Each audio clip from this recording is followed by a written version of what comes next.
Esse é o SBGG Cast, o podcast da Sociedade Brasileira de Geriatria e Gerontologia. Por aqui você confere novidades, entrevistas e muito mais. Olá, sejam todos muito bem-vindos a mais um SBGG Cast. Hoje no tema curatela no paciente idoso com demência. Eu sou Mariana Lira, médica geriatra, especialista pela Sociedade Brasileira de Geriatria e Gerontologia, mestre pela UFMG. E nesse episódio eu estou acompanhada de Ana Carolina Brochado, que é advogada, especialista em Direito de Família e Sucessões e doutora em Direito Civil pela UERJ. Seja muito bem-vinda, Ana Carolina. Muito obrigada, eu que agradeço aí a SBGG e a você o convite para estarmos aqui juntas hoje discutindo esse tema, que é um tema muito importante de cuidados, né? A vida real nos apresenta desafios grandes para a gente tratar aí, mas vamos junto. Maravilhoso. O Instituto da Curatela ele é definido como um processo no qual o Poder Judiciário, com auxílio de profissionais de diversas áreas, analisam as necessidades de pessoas com mais de 18 anos. É isso mesmo, na verdade, ele é um resultado, um produto de um processo de interdição, né? E para que esse efetivo exercício da sua capacidade civil realize, a gente tem que ter a curatela dizendo se ele está apto ou não a realizar isso, dependendo de alguma patologia, de alguma deficiência que essa pessoa tenha. No caso hoje, nós vamos conversar sobre a pessoa com demência. E sim, ela necessitará em algum momento, né, da doença de um apoio de terceiros para assumir questões, né, e decisões dessa pessoa.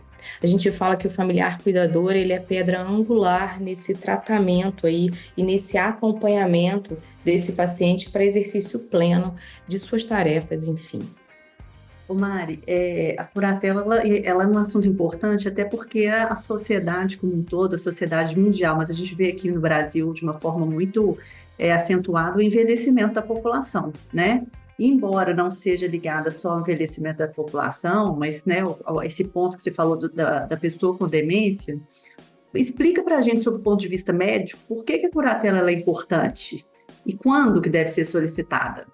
Ótima pergunta, né, Ana? A IBGE 2023 agora deu os últimos dados do crescimento importante em relação ao envelhecimento populacional e quanto mais eu envelheço, um dos fatores de risco é aumentar as síndromes demenciais. Então, sim, a gente vai ter mais pessoas envelhecendo, vivendo mais, mas sim, a gente vai aumentar a prevalência desses pacientes. E, portanto, a gente tem que ter um olhar muito importante nessa população. Bom, primeiro que eu queria desmistificar algumas definições, né, Ana? Muitas pessoas acham que o termo curatela é pesado, né? Interdição é mais pesado ainda, e que isso seria despersonificar, tornar essas pessoas legalmente mortas, né? Ou então até mesmo uma sentença de morte civil.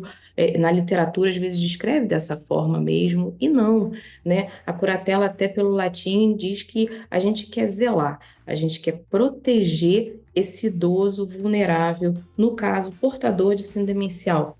E é importante que no artigo 1767 do Código Civil fala que a gente tem que aplicar a curatela nas causas transitórias e permanentes. E nesse caso, do paciente portador de demência, ele seria uma causa permanente, do ponto de vista que é uma doença crônico-neurodegenerativa e irreversível, né? Então, nesses pacientes, eles ao longo da patologia, né, a gente fala da fase inicial, moderada e avançada, eles podem ser incapazes de exprimir a sua vontade. Por isso, elas são tão importantes nesses pacientes. Ou seja, sim, eu tenho que ter alguém que represente esse paciente. E o mais importante que a gente sempre conversa, né, Ana, é que o profissional de saúde que cuida desse paciente, que assiste esse paciente, seja o geriatra, seja o neurologista, seja o médico de família e comunidade que atua na atenção primária, quando estiver frente a um caso de um síndrome demencial, conversar sobre essa família, sobre o planejamento, o que temos de doença. Ou seja, a gente fala que é um planejamento prévio e pormenorizado, até um aconselhamento financeiro do que eu quero daqui para diante, né? Ou seja, como que vai ser o curso da doença, o que eu devo esperar, né? E como eu posso aí agir. E quando deve ser solicitado, eu acho que essa é a grande pergunta, né? no meu mestrado eu falo sobre curatela, em que eu avaliei, né, processo judicial eletrônico de 6 varas de família aqui de Belo Horizonte, foram 72 processos. A grande maioria deles eu não encontrei nenhum em que solicitavam curatela na fase inicial. Normalmente, a grande parte da solicitação de curatela era em fase final da doença, fase avançada. Isso é importante, Ana, porque às vezes o paciente nessa fase não assina mais, não escreve mais, não pode participar ativamente das decisões, né, mostrando suas vontades e preferências, enfim. Então, quando ela deve solicitar, eu acho que é uma grande questão. E mais que isso, quem solicitar, né? Quem é o paciente em pauta? É um paciente que tem muito recurso financeiro, muitos bens patrimoniais em questão? Talvez esse paciente possa ser um paciente realmente que deve sentar com o apoio de um advogado para ouvir melhor a opinião dele, né? Posso completar? É porque, assim, eu acho que também tem uma questão da ideia da curatela como apoio, né? Então, assim, o apoio, ele deve ser sempre proporcional às necessidades do paciente, né? Então, assim, na fase inicial, às vezes ele não precisa desse apoio tão forte, né? Ele pode ter outras medidas jurídicas para poder fazer essa interface. Não, perfeito. E aí, Ana, eu queria perguntar para você. Uma dúvida frequente, né, é sobre a modificação da abrangência da curatela em 2015, com a publicação do Estatuto da Pessoa com Deficiência. O que que realmente mudou, Ana? E o que que você acha que sobre essa mudança trouxe de diferença aí para o nosso paciente idoso com demência? Bom, o Estatuto da Pessoa com Deficiência, ele acabou estabelecendo um outro parâmetro, bem diferente do que a gente tinha até então. Juridicamente, mudou tanto assim, no sentido de que as pessoas com deficiência, elas não são mais absolutamente incapazes. O que que isso significa? Significa que elas sempre vão poder ter alguma margem de capacidade. Ou seja, elas podem ser incapazes? Podem, mas apenas de forma relativa. Isso foi uma mudança, que é uma mudança que, assim, às vezes ela é criticada, porque qual que é a ideia da curatela? A ideia da curatela é aquilo que nós falamos, de um apoio proporcional. Então, assim, regra geral, a curatela, ela não pode ser nem um tiro de canhão para uma formiga, né? E nem um tiro de chumbinho para um elefante. A gente tem que ter sempre uma medida, por isso que a gente fala assim, de uma curatela personalizada, customizada, né? Que é sempre uma medida proporcional às necessidades da pessoa. Então, talvez, e esse é o ponto de crítica, porque, assim, o Estatuto, ele andou muito em conformidade com a Convenção de Nova York, que foi uma convenção que tratou das pessoas com deficiência de uma forma bem geral, bem alinhada com os direitos humanos. Então, a grande questão é que se estabeleça salvaguardas para a pessoa com deficiência na medida do que ela precisa. Por isso que é difícil, Mari, a gente falar assim, a pessoa na fase tal, ela já pode ter a curatela. Eu acho que é difícil a gente encaixotar as pessoas, porque eu acho que cada pessoa desenvolve, isso eu estou falando juridicamente, medicamente você pode me dar outra visão, mas assim, eu acho difícil a gente colocar as pessoas em caixas dentro do que elas podem e do que elas não podem. Então, o que o Estatuto fez? Uma das mudanças foi essa. A outra é dizer o seguinte, olha, a curatela ela só serve para as questões patrimoniais e negociais. Então, uma pessoa com deficiência, ela tem os seus direitos pessoais resguardados. Ela pode casar, ela pode estabelecer união estável, ela tem direito de voto, ela tem uma série de direitos que estão resguardados. E isso é muito positivo. Só que para algumas pessoas, quando a deficiência é muito grave, muito acentuada, esses direitos eles não são possíveis de ser exercidos. Então, essa que é a crítica que eles fazem ao Estatuto da Pessoa com Deficiência. Então, assim, de uma forma geral, eu acho que nós andamos muito bem na perspectiva de uma proteção e de estabelecimento de vários tipos de apoio para a pessoa com deficiência, né? Agora, a crítica, ela vem no sentido de que nós continuamos encaixotando, né? Assim, ela é relativamente incapaz, só para atos patrimoniais. E aí a gente acabou deixando a individualidade um pouco de lado, embora, se a gente for comparar com o Código Civil que a gente, né, tem hoje, e a legislação é de 2015, então ela é posterior, então é ela que vale, a gente já deu passos bons, passos importantes. Mas eu acho que a gente poderia ter avançado mais ainda na perspectiva de um plano, deixar com que se construa um plano de curatela personalizado, que atenda às especificidades daquela pessoa, entendeu?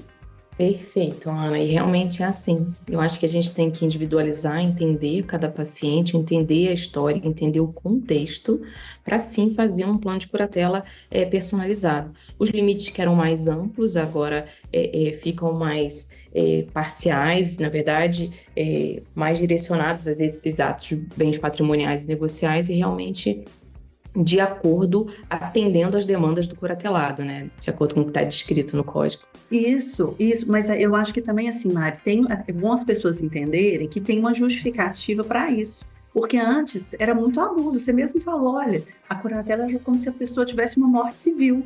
E não é isso, né? Se a gente for ler, por exemplo, a história dos hospitais manicomiais, de manicômios, etc., a gente percebe que a pessoa era completamente alijada da sociedade e os seus direitos humanos eram ignorados. Então, assim, isso tem um contexto histórico que a gente consegue entender onde a gente, por os motivos pelos quais estamos aqui hoje nesse posicionamento legislativo, né? Então, eu acho que assim, talvez o próximo passo, quem sabe, seria essa construção de um plano personalizado de curatela. E aí, Mari, só para fazer uma complementação, é no sentido que a pessoa pode protagonizar esse processo. Hoje, eu posso deixar meus valores escritos, como que eu quero por escrito, quem que eu quero que seja meu curador, né? Então, assim, a própria pessoa pode fazer esse planejamento. Esse documento seria descrito como uma autocuratela, né, Ana? Isso, um documento de autocuratela, né? Eu acho que e assim, eu percebo que hoje as pessoas estão mais preocupadas com isso. Isso é muito bom. Ele deixa por escrito quem o representa, quem realmente o representa na sua saúde. E eu acho que isso também proporciona para a gente um momento de autorreflexão, de autoconhecimento, né? Para a gente colocar isso. Olha, o que eu quero daqui para frente? E é um documento que eu posso mudar a qualquer tempo, né? Então, ele vale para hoje, né? Lá na frente eu posso mudar. Mari, deixa eu te falar. Tem uma questão aqui que eu fico pensando também, assim, na perspectiva do profissional de saúde, como que ele prepara um relatório cuja finalidade é a avaliação de uma curatela? Esse tema eu sei que é um tema que você ama, porque foi objeto da sua dissertação de mestrado. E aí conta para a gente um pouco assim sobre a importância desse documento, qual que é a sua conclusão? Existe também um padrão, uma receita de bolo para esse documento ou não? A gente pode, ele também faz parte de uma ideia de individualidade. É um tema que eu tenho muito interesse. O tema do meu mestrado foi a análise de uma amostra de processos de curatela de idosos com síndromes demenciais da comarca de Belo Horizonte e uma proposta de relatório médico. Então, o meu grande objetivo, desde o início, né, que eu me envolvi nessa pesquisa, foi entregar como produto final um relatório médico padrão. Porque eu via realmente que tinha uma lacuna, né? Eu sou médica geriatra do Hospital Público, Hospital das Clínicas, eu dou aula em pós-graduação e eu via a dificuldade, né, das pessoas que atendem esse público-alvo, que é idosos, portadores de demência, a dificuldade em redigir isso aí. Então, esse foi o meu grande objetivo. E aqui eu quero realmente falar que nada a gente produz sozinha. Uma das grandes pioneiras foi a Ana Carolina, que está aqui comigo. E em relação ao relatório médico foi o seguinte, a minha grande conclusão foi que o relatório médico, ele é um documento que ele é importante do ponto de vista de ser informativo de elementos indiciários. O que seria isso? Eu descrever nesse papel o que o paciente tem e qual que é o impacto dessa doença na vida desse paciente. Então, é uma comunicação e uma interface direito e medicina. Ou seja, é o médico que assiste esse paciente comunicando para o magistrado. Olha, esse indivíduo tem uma patologia, essa patologia em pauta tem impacto nas atividades de vida diária e sim, ele necessita de apoio de terceiros, né? Então, na verdade, essa comunicação, esse relatório, ele está no artigo 750 do Código de Processo Civil, não necessariamente ele é obrigatório, né, Ana, para dar início ao processo, mas ele pode até ser justificado a sua ausência, mas ele é muito interessante quando está, porque ele auxilia nisso aí. E uma das conclusões que eu chego é que sim, quando existe um relatório médico bem feito, essa comunicação sendo bem feita através desse documento, que é um documento jurídico no início da petição inicial, pode auxiliar na celeridade do processo, na resposta contra uma curatela provisória.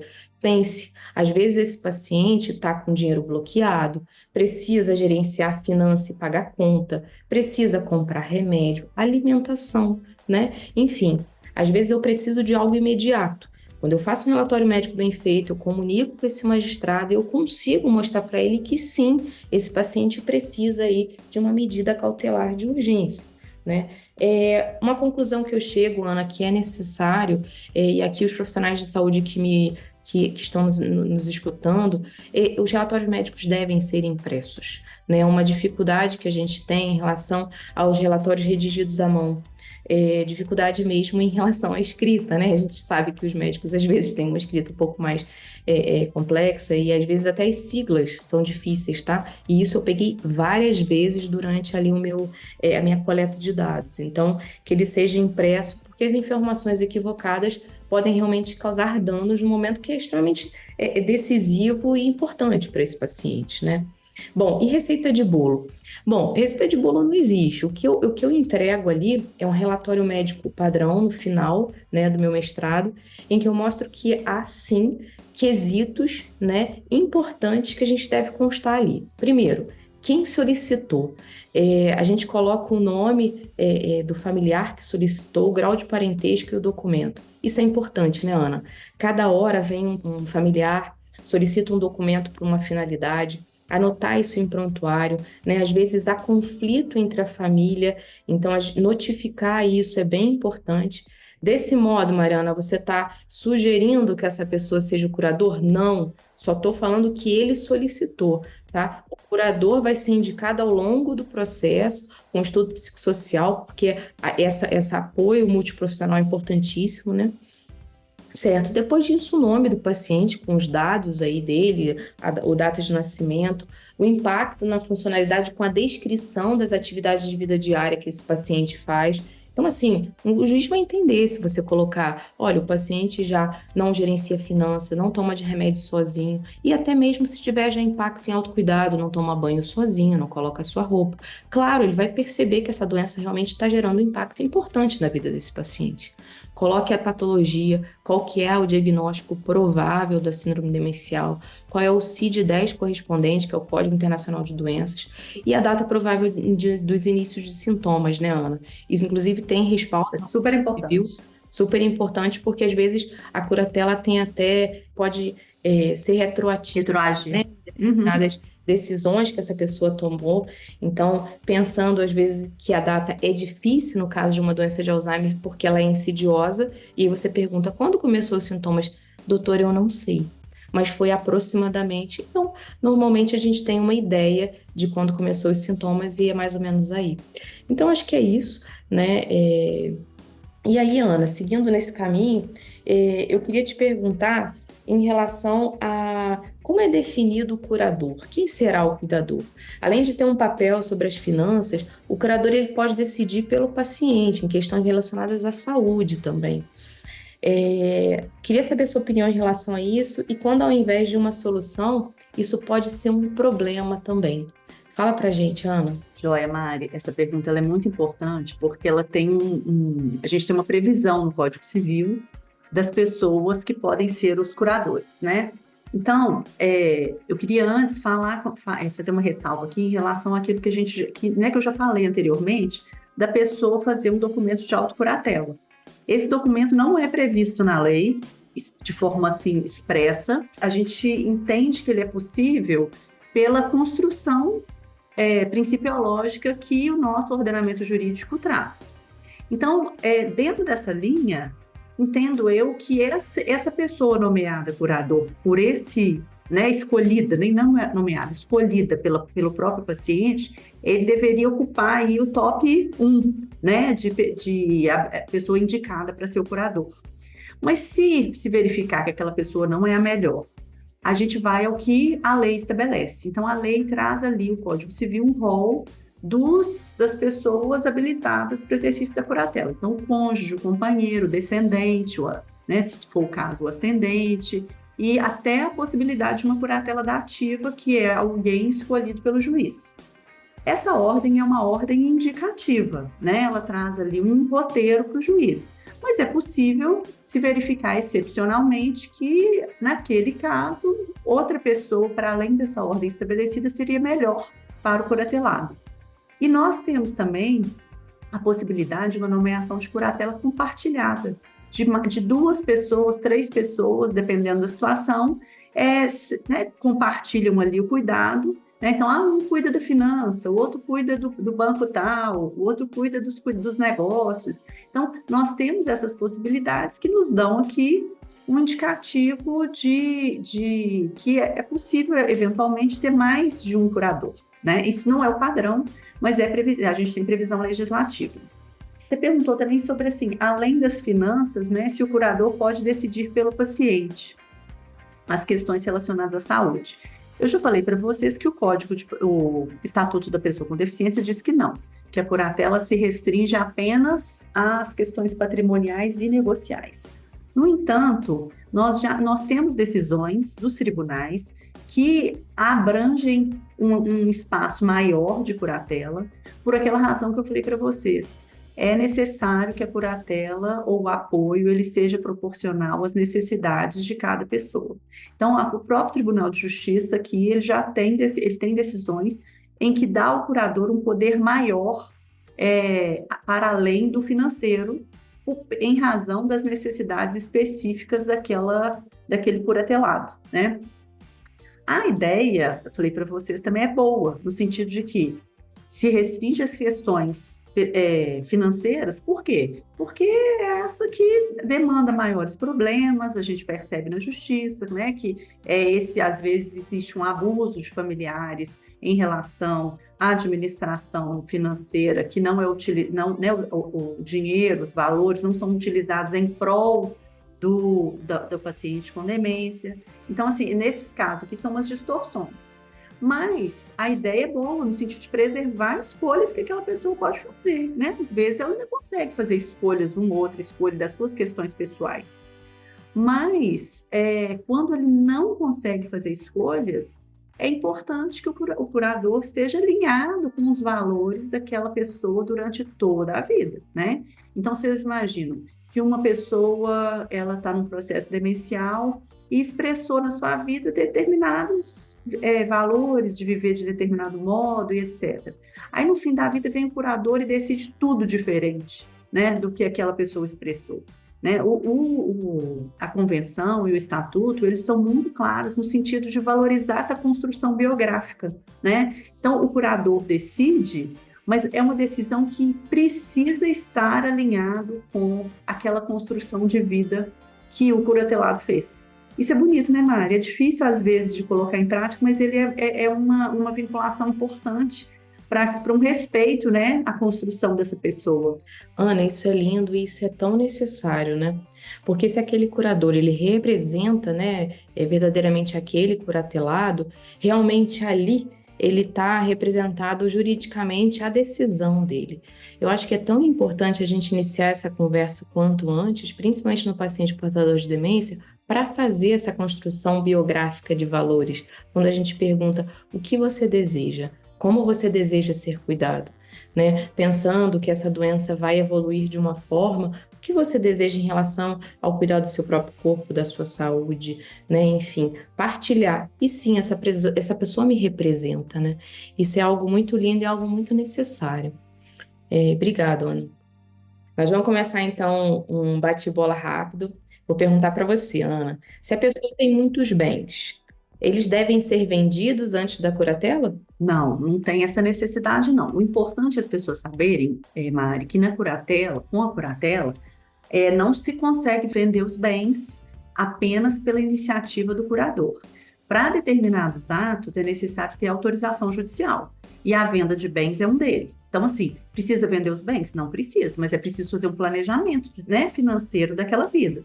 Porque, às vezes, a curatela não sai rápido, por isso a importância daquele relatório que você falou, porque ela municia muito o juiz na decisão da curatela provisória, né? Então, é preciso ter um planejamento. Não é tipo assim, cheguei no escritório de advocacia e quero ajuizar essa curatela amanhã.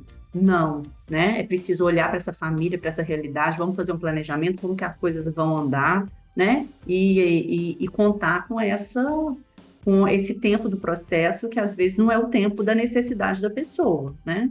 Excelente. E é para você, Mari, olha só, os recursos em aplicações devem ser resgatados antes de uma curatela? Essa pergunta é boa, né, Ana? Na verdade, não, É, né? Não, a gente não tem que resgatar, mas a gente tem que saber que, a partir do documento da curatela em mãos, todos os gastos e todas as necessidades de venda de imóveis, de bens, devem ser comunicados ao juiz. E mais, devem ser até autorizadas, né, Mari? autorizadas por ele, é como se fosse uma autorização judicial. Então, o juiz Isso. monitora, na verdade, todas essas decisões. Então, ao longo da doença, vamos lá, o paciente tem bem, tem uma residência, tem apartamento, enfim, e há necessidade de venda, tá? Isso pode ocorrer? Pode. Só que aí você vai ter que comunicar ao juiz e ter uma autorização judicial para fazer a negociação aí, né? Enfim, então você tem que ter o respaldo judicial. E Ana, para você, uma procuração de uma pessoa com demência a um familiar substitui a necessidade de curatela? Ana, isso é tão comum. As pessoas ficam com a procuração um tempão e realmente retardam mais a solicitação da curatela. Conta pra gente. O que que acontece? A procuração, ela é um contrato que chama mandato, né? E a lei determina que a interdição, ou seja, a curatela, extingue por si só o mandato. Então, assim, qual que é a ideia da procuração? É você não precisar da curatela mesmo. Mas é muito importante que quando a gente vai celebrar os contratos, e o mandato é um deles, as pessoas saibam e tenham a noção do que elas estão fazendo. Então, embora a procuração facilite os trâmites, não necessariamente em todas as circunstâncias ela significa o apoio e a proteção que aquela pessoa com demência precisa, né? Então, como aquelas hipóteses que eu falei de fatos, às vezes, disfuncionais, né, que o patrimônio da pessoa com deficiência não está sendo utilizado em prol da própria pessoa, aí o mandato não resolve, né? Então, assim, às vezes as pessoas fazem a procuração até com dispensa de prestação de contas, entendeu? Então, assim, eu acho que no começo dessa fase demencial, onde a pessoa ainda tem condições de avaliar e etc., pode ser um caminho, sabe, Mari? Mas à medida que, se a gente estiver falando de uma doença degenerativa, que for acontecendo um agravamento das questões de saúde, aí a gente já tem uma situação um pouco diferente, que a gente precisa de avaliar, né? E só fazer uma ressalva aqui, Mari, que eu lembrei, a gente tem também o Instituto da Tomada de Decisão Apoiada, né? Que é o quê? É um instituto em que a própria pessoa vai ao Poder Judiciário com um acordo, vamos chamar assim, em que ela, juntamente com duas pessoas, nomeia duas pessoas para apoiá-la em algumas questões pontuais da vida que são ali descritas. É como se fosse assim, um estágio intermediário da curatela, né? Mas que a própria pessoa tem essa iniciativa de ir ao judiciário em que ela está mais protegida. Então, é algo entre a procuração e a curatela, mas que pode ser uma alternativa também em determinadas circunstâncias. Para você, profissional de saúde que nos ouve, o tomar de decisão apoiada é um documento interessante, é um documento que pode ser solicitado, eu até escrevo nesse artigo que a gente publicou no livro de vulnerabilidade, no paciente com comprometimento cognitivo leve, ou seja, ele percebe que tem um declínio cognitivo, que está com uma dificuldade ali, mas ele dá conta de fazer as coisas, mas ele, voluntariamente, com apoio de duas pessoas, pode solicitar esse apoio. E esse documento também pode ser revertido, né, Ana? Eu posso desistir, enfim, mas é um documento necessário. Talvez isso, né, Ana? A procuração ela pode ser válida, assim, talvez no início aí de uma síndrome demencial, agora falando de demência, mas nas fases posteriores eu acho que a curatela seria um documento mais seguro, né, do ponto de vista pro paciente e pro familiar também, né? Sempre dentro dessa linha, eu acho que a gente pensar assim, em institutos proporcionais às necessidades daquela pessoa, né? Muito bom. Mari, olha só, o curador ele é obrigado a pagar com recursos próprios dívidas prévias do curatelado? Muito boa. Muito boa, porque às vezes as pessoas podem ter medo, né, de assumir uma curatela, ser responsável, né, por esse pessoa aí portadora de demência. Na verdade, não. Ele não tem que pagar com recursos próprios, né? O que ele pode pedir é solicitar a autorização do juiz e pagar e quitar as dívidas do curatelado com os próprios bens e com o dinheiro do curatelado. Ou seja, ele não tem que retirar nada dele, né, para fornecer. Isso é importante, né? Até dar uma dúvida, assim, não vou assumir não, porque eu vou assumir vai gerar um problema para mim. Mas não. Mas eu acho que é isso mesmo, mas eu acho que é importante dizer também, Mari, assim, que existe uma prestação de contas, né, que tem que ser feita dessa administração, né? Isso. E essa pergunta é interessante porque, olha só, Ana, será que absolutamente todos os gastos, como compra de um simples doce, um pão de sal, necessita ser apresentado a um juiz na prestação de contas? Ou somente venda de imóveis, algo mais grande, por exemplo, gasto com exames, internações? O que realmente a gente tem que prestar contas com o juiz? Nos ajuda aí, por favor. Pois é, esse aí é um outro lado da curatela, né? Porque como a pessoa vai estar administrando bens que não são bens próprios, ela tem e de alguém que tem uma vulnerabilidade, né? E que foi nomeado pelo Poder Judiciário, essa pessoa ela tem que prestar contas. Então, assim, é uma prestação de contas que não é uma prestação de contas empresarial, mas é entradas e saídas. Então, a partir do momento que a pessoa é nomeada curadora, como regra geral, ela tem que guardar todas as notas de tudo que ela gasta, sabe? Para mostrar para o juiz que ela tem administrado bem o dinheiro do curatelado, né? Tem alguns casos, Mari, em que as pessoas, aí depende muito da doença, eu já percebi em alguns casos que eu já tive, que a pessoa, ela não tem ela tem algum problema de saúde, mas ela também gosta de ter valores para ela gastar para ela mesma, entendeu? Assim, vou ali ter autonomia, essa é a palavra certa, né? Autonomia para fazer as coisas que eu gosto, porque ela não depende das outras, mas ela tem dificuldade de fazer grandes administrações. Então, é possível, inclusive, pedir ao juiz que uma parte do que a pessoa recebe, 10%, né, algo que possa, até pela sua dignidade, que o juiz possa, que a pessoa possa ter autonomia, sem ter essa prestação de contas. Então, vai comprar sua Coca-Cola, sua coxinha, vai fazer, né, as suas práticas do que ela gosta, dentro dessa linha de que nós falamos da importância da construção biográfica. Então, isso é possível. Não tem uma previsão legislativa exatamente sobre isso, mas já tive casos em que a gente constatou isso, inclusive a perícia apontando a importância de ter essa margem para a própria dignidade da pessoa, entendeu? Então, a prestação de contas ela é uma coisa séria, uma coisa que a gente precisa de ter ali uma certa rigidez, sabe? Claro. Não, e uma coisa que quando você exemplifica dessa forma, você justifica algo que você fala antes, que se fala numa construção de um plano de curatela individualizado. Se para aquele paciente é importante ele ter um dinheiro que aquilo representa para ele, né, uma autonomia, uma independência de alguma compra, né, enfim. Então é algo que seja personalizado, como foi dito anteriormente, né, Ana? Isso é uma coisa que eu acho que a gente tem que batalhar, sabe? Pelas pessoas, assim, dentro dessa linha, porque, gente, a gente tem que respeitar a forma como a pessoa vive, se é vontade dela mesma, né? Se ela não está induzida, se ela não está sendo coagida, eu acho que isso é um respeito mesmo a essa construção de vida que ela sempre teve, que é diferente, cada um tem seus valores, sua cultura, né? Perfeito, Ana. Muito obrigada. Imagina, eu que agradeço. A gente está chegando ao fim, a mais um bate-papo. A gente agradece demais a nossa convidada, Ana Carolina. Muito obrigada. E aos nossos ouvintes, seguimos juntos no SBGG Cast. Até a próxima.